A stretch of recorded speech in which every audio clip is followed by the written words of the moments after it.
Hello folks, I hope you're all doing well. Do not be fooled by the rather beautiful blue sky and sunshine over there that you can see this morning. It's a bit cold coming in the car this morning. It was only about 7 degrees or so thereabouts, so we're definitely into the colder weather. And speaking of which, let's head into the polytunnel, and as we do that, wait there, I'll give you a quick spin round. It's time for us to start getting this sorted. So if you can see over my shoulder there's still quite a lot of plants on this side. I've done nothing much with it, but on this side you can see the supports here, so I've started clearing this out. There's all these ones at the back there still need to be sorted out. In fact, let me spin you around and show you. So we've already started clearing this out. You can see the pots there that are empty. So there was the cucumbers are out. There's a couple of tomato plants here that were out. You can see there's the last few stragglers of tomatoes down there. There's some good pickings still there, in those ones over there. So we'll get all the rest of the tomatoes out. We'll get those plants out. We've got the chilies at the end there. And look at the mess in here. Honestly, because I've got half an eye on some of the winter projects that are coming. So we've got some new palette colours in here. They're in the polytunnel because I'm keeping them dry so I can get them painted and stained and protected against the weather for when they go out there on the plot. I've got some potato pots in here that are still waiting to be tipped out. Some lovely grass growing in them there. They're in here so that they don't get too wet, so this compost nice and dry when I tip them out, just makes them easier. And we've got a whole load of stuff stored back here waiting for me to do stuff with. But the plan today is, let's get some of this winter prep done. Let's get this side at least cleared out. If I've got time, I'll certainly get these peppers cleared out over here, and then we'll get started on the tomatoes as well, and we'll try and get some of this stuff sorted. But I'll get you set up on the tripod and whatnot, and we'll have a whiz around and see what we can achieve today. Back with you in just a jiffy. So I mentioned before that it's definitely getting a bit cold around here, and if I scooch over here, the temperature last night in the polytunnel was 3.6 degrees, and again coming in the car this morning it was 7 degrees. So you can tell it's winter around here because I've got my wellies on. So that's the first sign of the colder weather. Still sticking with the shorts, not quite ready to give them up yet, but we'll go with the wellies for now because everything's a bit wet outside because we had some torrential rain again last night and over the last couple of days. But the polytunnel this year has been absolutely brilliant. Let me just move this out of the way, especially the tomatoes, and I think the peppers, the cucumbers, we've had some great success. I think I've seen a lot of comments out there in different channels and forums and things like that the tomatoes especially this year have been absolutely brilliant, and the different varieties that we've done have been great. We'll probably do the Sun Gold ones again next year, but I'm going to bring some different varieties in.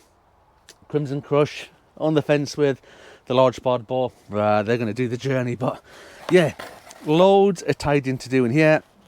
So you can see we've even got some weeds growing in the rim of the halos there, so we'll get rid of them. But these have been brilliant as well. Such an easy way to manage the plants, and the tomato plants. It's just gonna come out. That's got some pretty decent roots on it. In fact, before I cover all these lovely tomatoes in soil, let me move these out of the way and we'll get this up. I don't mind some of the fibrous roots being left in the soil there. I don't want absolutely loads of them. Like, I wouldn't leave a massive root ball like that in there, but I want to break off all of the good soil and compost off it, and we'll leave that behind. And again, see, I don't mind some of the roots, but we'll get rid of the worst there. That'll go in there, and we'll chuck that in the compost outside. And it's going to be the case of me pottering around doing this for the rest of it, and I always have mixed feelings at this time of year about doing the polytunnel, because you put in so much time and effort to raising these tomato plants and the tiniest little seed, and they take so much care and attention to grow a tomato that when it comes to ripping them out of the ground and clearing them out, it's always a bit, but all that time and effort. But there's something quite nice, something quite cleansing, and that this space is going to be clear.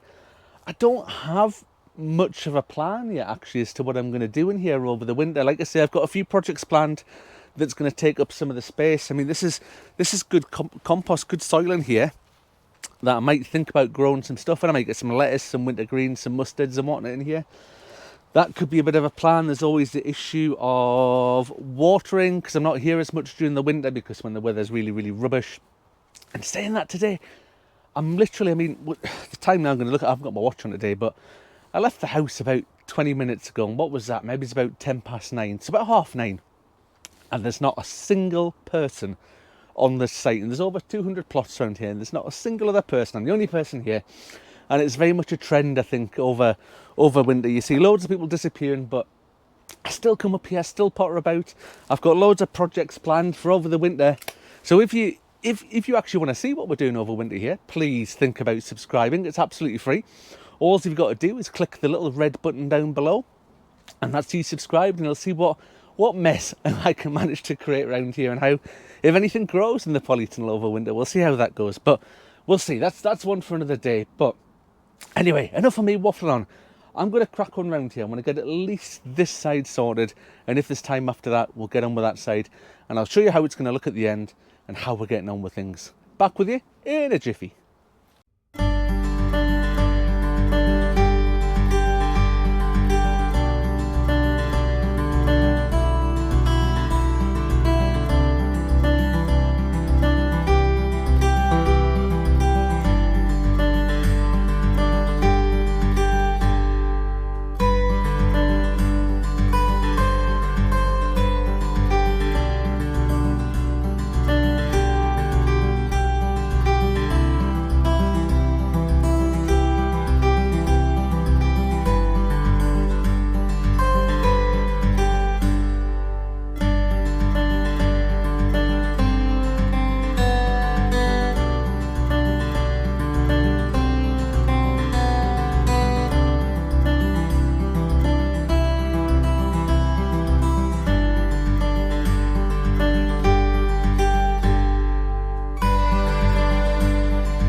Right, I think I'm just about done in here for today. Let me give you a quick sort of show around, show what I've been doing, a few interesting things, a few bits and pieces. All right, without further ado then, let's have a look over here. So right at this very end, we've got the halo pots all stuck up there. They're a bit dirty, a bit minging some point over the next, I would say, weeks, but between now and next season, they'll go home and they'll get washed. And we've got the plant labels in there that we've used. They'll get washed and reused again. We've got a big pile of onions over here. They've all been in the polytunnel for a while, drying out. As you can see, they're pretty much done now. So over the next few weeks, I'll be taking them home, ready to use. The pickings of the tomatoes off this side of the tunnel, there's quite a few there. There's some green ones that we'll try and ripen them up. I'm not a big fan of doing green chutneys and things like that, so I'll try and ripen them up. There's a few different techniques you can try to get them ripened up, like these ones here. They look absolutely smashing. Over here we've got some of the chili peppers that were left. These are the Big Sun habaneros, I think they were called. And speaking of chilies, this is the plant that they came off, and I just thought I'd show you that's the root ball that I lifted up that went with that chili plant, and it's absolutely massive. Look at the size of it. That came out right that very sort of top corner right up here. It's ginormous. And moving swiftly on to the other side, I've got some of it sorted. I think we'll maybe go for about 50% of it or thereabouts. I've cleared from the edge of the tunnel all the way up to where you can see these plants here. So that one's pretty much done, that one's pretty much done. The ones at the back, there's a bit of a dangly mess going on there that still needs to be sorted out, but I sort of stopped now working in here because you can see the tub there is absolutely full to the brim, needs emptied out and sorted out, in the different bits for the compost and whatnot. All the labels and strings and clips and things down there, have all been taken down carefully. They're all going to be reused again next year. We don't want to be throwing away any plastic. You might have noticed in the video there I started using that little knife as opposed to the secateurs, because I couldn't find the secateurs. I put them down somewhere, who knows where. Well, actually, let's just have a look over here in this pile of plant pots. There they are. But I'd already sort of decided that I was done in here for the day, and I need to, whilst it's not raining, I'm going to get outside, get some jobs done outside. And one job that I do need to do, let me show you this. Excuse me for a second while we take the pin out of the door and look out here. These 1, 2, 3, 4, 5, 6 buckets out here are the buckets that I've been using for the single seed potato challenge over on the Digwell Green Fingers channel that Steve runs. So that's a bit of a challenge there, where different YouTube gardeners have been trying to grow as many potatoes as they can from a single seed potato. And I'm just gonna hold the door shut. Maybe I'll lean sort of jauntily here, but really I'm trying to keep the door shut from blowing into the wind. And we'll see. So I'm going to take them home. I'm going to tip them out and see how many potatoes are in there by weight. And I'm going to send the results secretly to Steve, who's doing a sort of grand unveiling to see who's won this year. I mean, I don't have much hope, because I think I killed those potatoes at least 4 times through lack of watering and neglect and other things going on. I managed to bring them back to life, but we'll see. We'll tip them out and we'll see what's in them by weight. Who knows? I've seen a bit of a sneak preview of some of the others, and I don't hold out much hope. But how's things looking in here? Plans?